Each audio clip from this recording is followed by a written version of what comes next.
चलिए शुरू करते हैं। देखिए, जब हम किसी भी हार्ड सर्किट पे केवीएल अप्लाई करते हैं तो सबसे इम्पोर्टेंट बात ये होती है कि करंट किस डायरेक्शन में फ्लो हो रहा है।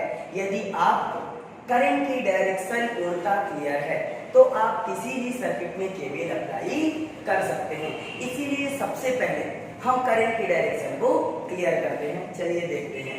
हमें सभी को पता है कि करंट हमेशा सेल के पॉजिटिव टर्मिनल से शुरू होता है और नेगेटिव टर्मिनल पे जाके खत्म होता है। तो हम सबसे पहले सेल के पॉजिटिव टर्मिनल से मान लेते हैं करंट I1 फ्लो हो रहा है।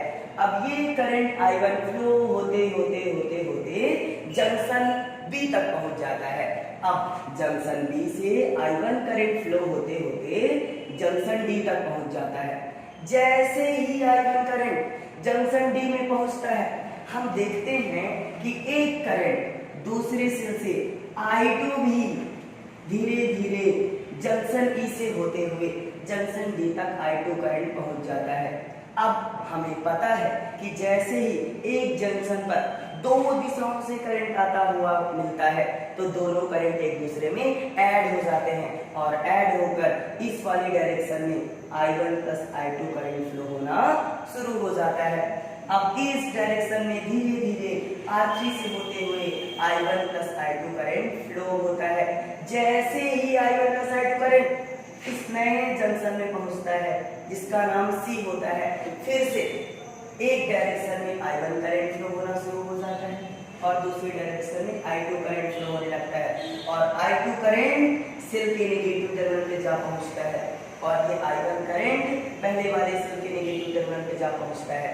क्योंकि एक कॉन्सेप्ट करंट की डायरेक्शन को बनाते समय हमें याद रखना चाहिए कि यदि सेल के पॉजिटिव टर्मिनल से I2 करंट निकल रहा है तो नेगेटिव टर्मिनल में भी घूमकर I2 करंट ही आना चाहिए और यदि I1 करंट फ्लो हो रहा है तो नेगेटिव टर्मिनल में भी I1 करंट ही आना चाहिए।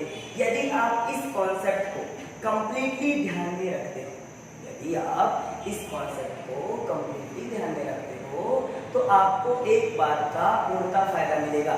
आप कभी भी किसी भी सर्किट को बनाने में गलती नहीं करोगे। अब चूंकि करंट की डायरेक्शन बन चुकी है इसीलिए अब हम लूप में केवीएल लगाना शुरू करेंगे। केवीएल लगाने से पहले सबसे पहले हमें लूप क्लियर होना चाहिए।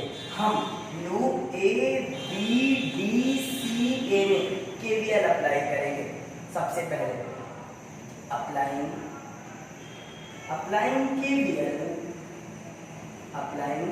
KVL इन लूप ध्यान से देखें ABDCA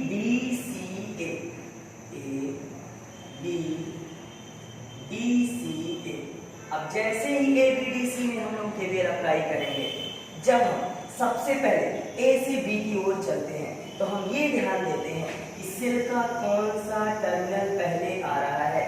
क्योंकि यहाँ पे सेल का नेगेटिव टर्मिनल पहले आ रहा है इसलिए हम यहाँ पे नेगेटिव साइन यूज करेंगे और हम मान लेते हैं कि इस सेल का विद्युत वाहक बल E है और इस सेल का भी विद्युत वाहक बल E है। तो सबसे पहले हम लिखेंगे माइनस का E।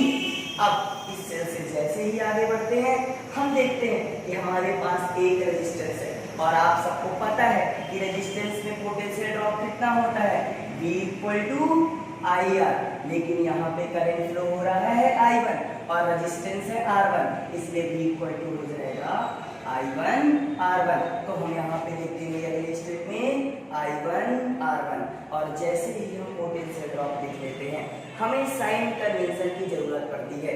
यदि हम करंट की डायरेक्शन में जा रहे होते हैं तो प्लस का साइन यूज करना होता है। यदि हम करंट की विपरीत डायरेक्शन में जा रहे होते हैं तो हमें माइनस का साइन यूज करना होता है। अब हम देखेंगे किस डायरेक्शन में जा रहे हैं। हम A से B की ओर जा रहे हैं, मतलब करंट की डायरेक्शन में जा रहे हैं इसलिए हमें प्लस का साइन यूज करने की जरूरत पड़ेगी। अब हम अगले रूप में चलेंगे B से D की ओर। B से D की ओर चलने पर कोई भी सर्किट यहाँ उपस्थित नहीं है इसलिए अब हम D से C की ओर चलेंगे। जैसे ही हम D से C की ओर चलते हैं हम देखते हैं कि एक रेजिस्टेंस लगा हुआ होता है और हमें पता है रेजिस्टेंस में फिर से पोटेंशियल ड्रॉप होगा। फिर से उस फार्मूले से हम लोग निकालेंगे कि इस रेजिस्टेंस में पोटेंशियल ड्रॉप कितना होगा।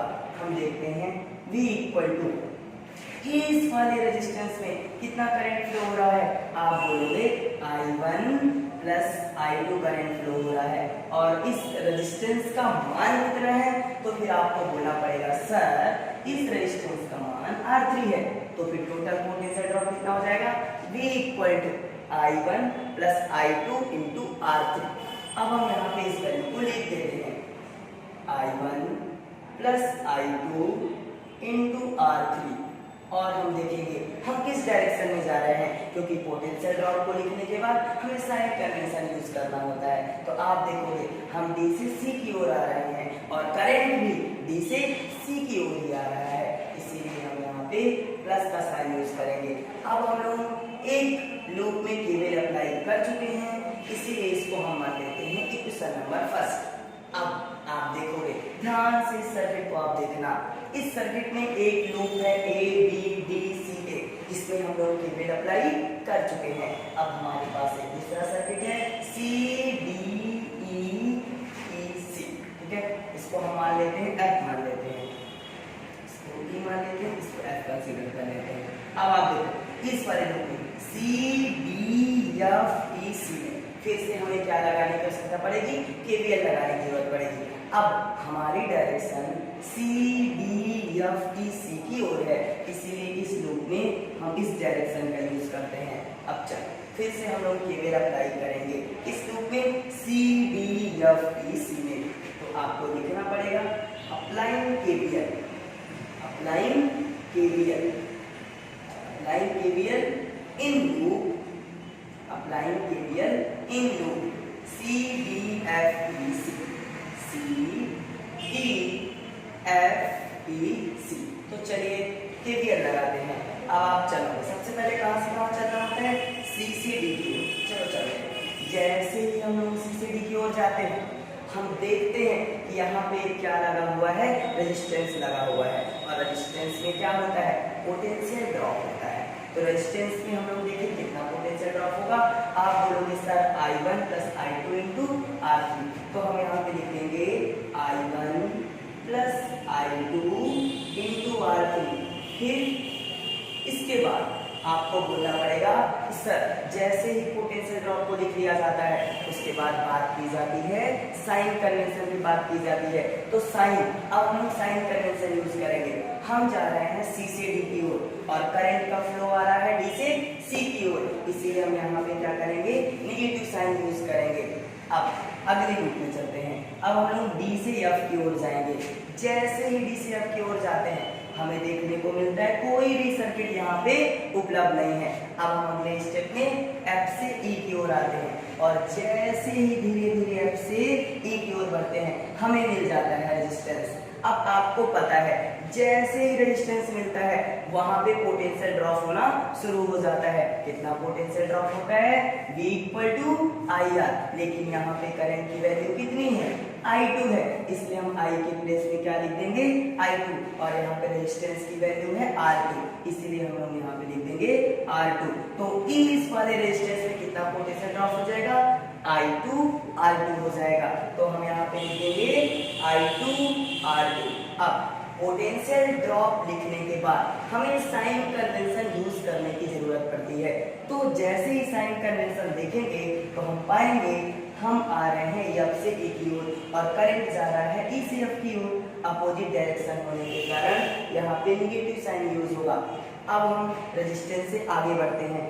जैसे ही आगे बढ़ते हैं तो हमें सेल का पॉजिटिव टर्मिनल मिल जाता है और सेल का जो फर्स्ट टर्मिनल हमें मिलता है हम वो साइन यूज कर लेते हैं। यहाँ पे पॉजिटिव टर्मिनल है इसीलिए हम यहाँ पे कौन सा साइन यूज कर लेते हैं, पॉजिटिव साइन यूज कर लेते हैं और उसके बाद सेल का EMF लिख देते हैं। अब आपको पता है अकॉर्डिंग टू केवीएल रूल इन सभी पोटेंशियल डिफरेंट का सम क्या होता है, 0 होता है।